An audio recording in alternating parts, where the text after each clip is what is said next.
Okay, so now today we are going to start with the lens.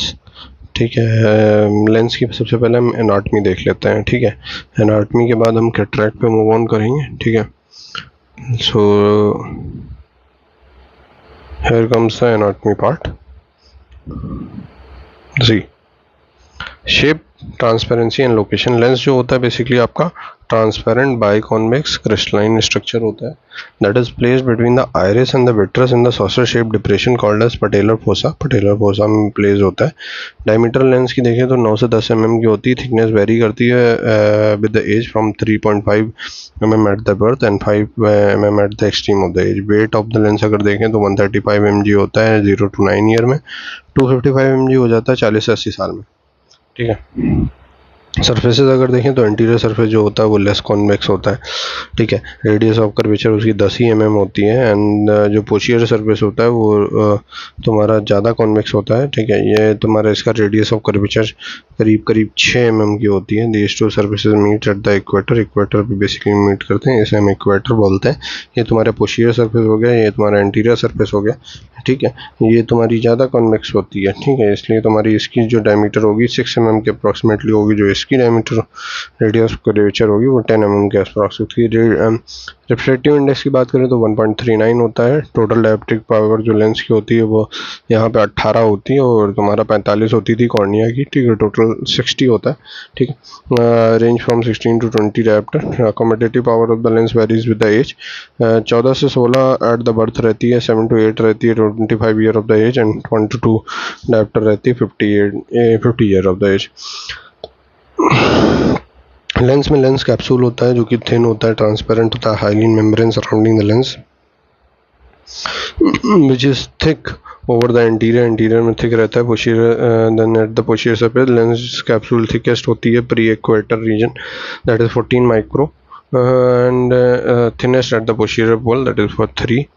The anterior epithelium जो होती है वो single layer of the cuboidal cells की होती है deep to the anterior capsule in the equatorial region. These cells become columnar.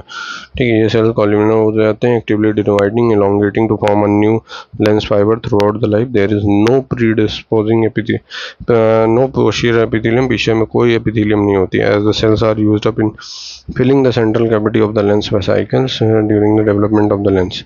ठीक है, केवल तो केवल इंटीरियर में ही तुम्हारे पास ये एपिथेलियम होती है, पोस्टीरियर में कोई एपिथेलियम नहीं होती. लेंस फाइबर्स की बात करें तो एपिथेलियल सेल जो होते हैं वो एलोंगेट करते हैं to form the lens fibre which have complicated structural form.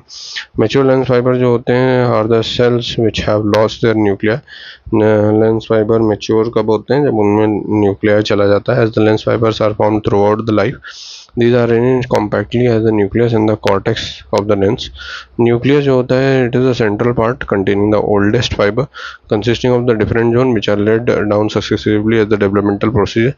Nucleus में ठीक है, in the beam of the slit lamp examination these are seen as zone of discontinuity. Depending upon the period of the development different zones of the lens nucleus are embryonic nucleus होता है, innermost होता है. ठीक है, जो कि correspond करता है up to the first 3 month of the gestation. वो एम्ब्रियोनिक न्यूक्लियस बोलते हैं. Then consist of the primary lens fibre which are formed by the elongation of the cells of the posterior wall of the lens vesicle. Fetal nucleus होता है around the embryonic nucleus correspond to the lens from the 3 month of the gestation till the birth. The fibres meet around the sutures which are anteriorly, आगे की side वो Y shape के होते हैं, posteriorly वो inverted Y shape होते हैं. ठीक है, इन्फेंटाइल न्यूक्लियस जो होता है वो करस्पॉन्ड करता है lens from the birth to the puberty. Birth से प्यूबर्टी तक इन्फेंटाइल न्यूक्लियस बोलते हैं. एडल्ट में तुम्हारा लेंस फाइबर्स होते हैं formed after puberty for the rest of the life. Cortex जो होते हैं पेरिफेरल पार्ट में कंप्राइज करता है youngest lens fibre. Cortex youngest lens fibre comprise करता है. Suspensory ligament of the lens अगर देखें तो zonules of the Zinn also called as ciliary zonules consist of essentially series of the fibers passing through the ciliary body to the lens. These hold the lens in the position and enable the ciliary muscles to act on it. According to the new concept of the jonular fibers run more or less complex but continuous course from the ora serrata to the edge of the lens. However, the purpose of the description only similarly the zonular complex can be divided into the following part. Zonular complex को अगर divide करते हो तो ऐसे divide करते हो, जैसे parts orbicularis होता है, that refers to the felt work of the zonular were fibres which lines the pars plana of the part of the ciliary body. As you can see in this figure, this is the pars orbicularis, ठीक है, this is the pars orbicularis portion, ठीक है, इतने portion को हम parse orbicularis बोलते हैं। Then second is zonular plexus, ठीक है, this portion is your zonular plexus, ठीक। Then we have zonular fork, this is zonular fork, ठीक।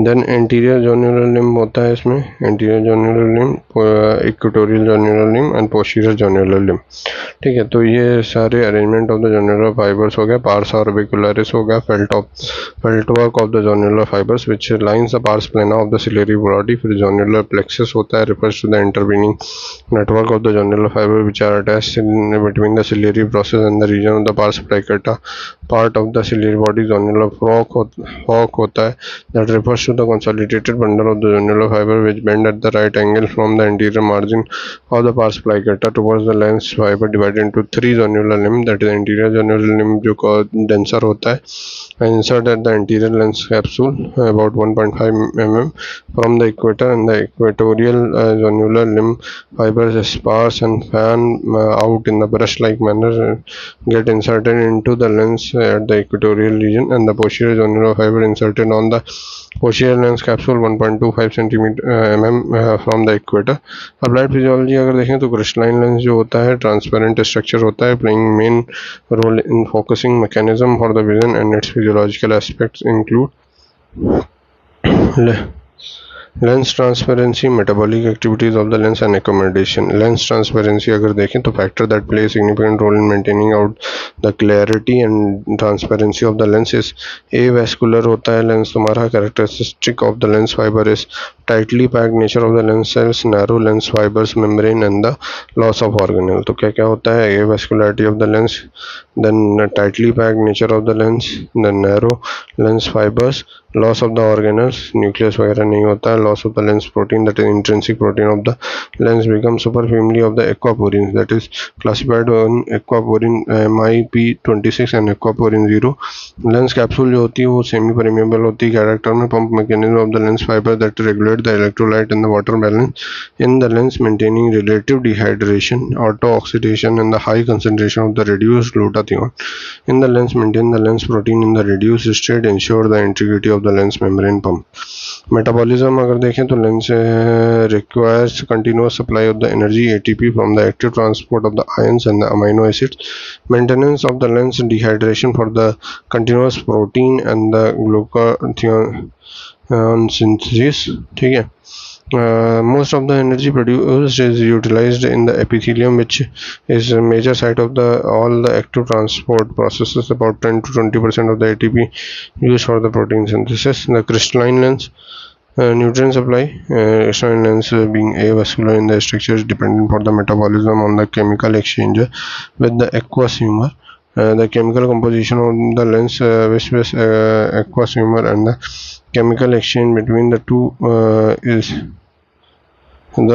some of the nutrients are also derived from the vitreous humor, but it is much less than the derived from the aqueous humor. The pathway of the glucose metabolism. Glucose is very essential for the normal working of the lens. Metabolic activities of the lens are largely limited to the epithelium and the cortex.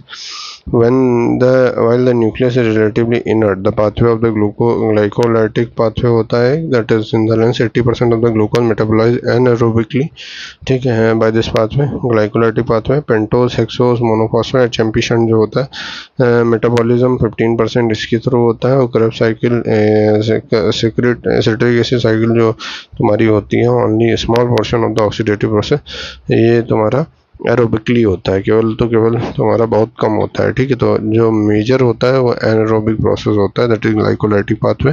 फिर HMP shunt होता है जो कि 15%, और Krebs cycle citric acid cycle aerobic process बहुत ही कम होता है, ठीक है। तो this is the figure. Aqueous humour से 99% तुम्हारा वाटर एक्सचेंज होता है यहाँ पे, ठीक है, और थोड़ा बहुत तुम्हारा विट्रस से होता है, ठीक है। दिस मेनली तुम्हारा जो ट्रांसपोर्ट रहता है वो तुम्हारा एक्वासीमर से ही रहता है. Sodium, potassium chloride, glucose, lactic acid, glutathione, inositol, amino acid and protein का. ठीक. सॉर्बिटॉल पाथवे जो होता है रिलेटिवली इनकॉन्सिक्वेंशियल होता है इन द नॉर्मल लेंस में नहीं होता है खास. However in extremely important in the production of the cataract in the diabetic in the glycosemic patient. Glycosemic patient और डायबिटिक कैटरैक्ट वाले पेशेंट्स में बेसिकली बढ़ जाता है sorbitol pathway.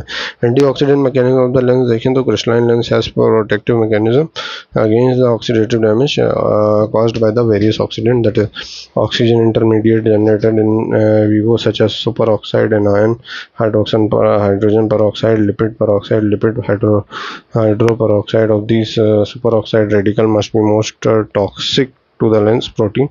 Preventing antioxidant mechanism of the lens are, that is enzyme defense mechanism include reduced glutathione, most important glutathione peroxidase and the superoxide dismutase and catalase. Along in the emetic defence mechanism में तुम्हारे vitamin C, E and possible carotenoids होते हैं. Pathogenesis of age related cataract, that is involve the oxidation of the lens protein and the lipid due to the deficient preventive antioxidant mechanism. This respiratory quotient of the lens is 1. So this completes the basic anatomy of the lens. ठीक है. Now we will move on with the cataract in my second part of the video.